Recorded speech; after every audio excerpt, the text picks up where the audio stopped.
एक समय की बात है, चंदन वन में एक शक्तिशाली हाथी रहता था। उस हाथी को अपने बल पर बहुत घमंड था। वह रास्ते से आते जाते सभी प्राणियों को डराता धमकाता और वन के पेड़ पौधों को बिना वजह नष्ट करता उधम मचाता रहता। एक दिन उस हाथी ने रोज की तरह जंगल के सभी प्राणियों को सताना शुरू किया कि तभी अचानक आकाश में बिजली चमकी और मूसलाधार बारिश होने लगी।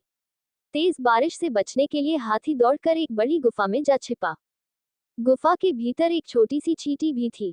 उसे देखते ही हाथी हंसने लगा। हाँ हाँ, हाँ हाँ, तुम कितनी छोटी हो, तुम्हें तो मैं एक फूंक लूंगा तो चांद पर पहुंच जाओगी। मुझे देखो, मैं चाहूं तो पूरे पर्वत को हिला दूं, तुम्हारा जीवन तो व्यर्थ है। छोटी सी चींटी ने हाथी को घमंड ना करने को समझाया, पर हाथी अपनी ताकत के मद में चूर था। वह लगातार चींटी का मजाक उड़ाता रहा और चींटी को डराने के लिए अपना पैर पटकने लगा। हाथी ऐसा कर ही रहा था कि तभी बाहर से धड़ाम की जोरदार आवाज आई। पैर पटकने की वजह से एक बड़ा सा पत्थर गुफा के मुहाने पर आ गिरा। अब हाथी के होश उड़ गए। वह पत्थर हटाने के लिए आगे बढ़ा, पर अपनी पूरी ताकत लगाकर भी वह पत्थर को टस से मस नहीं कर पाया। बारिश रुकते ही चींटी बोली, देखो, तुम मेरे छोटे होने का मजाक उड़ा रहे थे, पर इस समय मैं अपने इसी छोटे आकार की वजह से ही इस गुफा से बाहर जिंदा जा सकती हूँ, लेकिन तुम नहीं। और इतना कहकर चींटी अपने रास्ते चल देती है।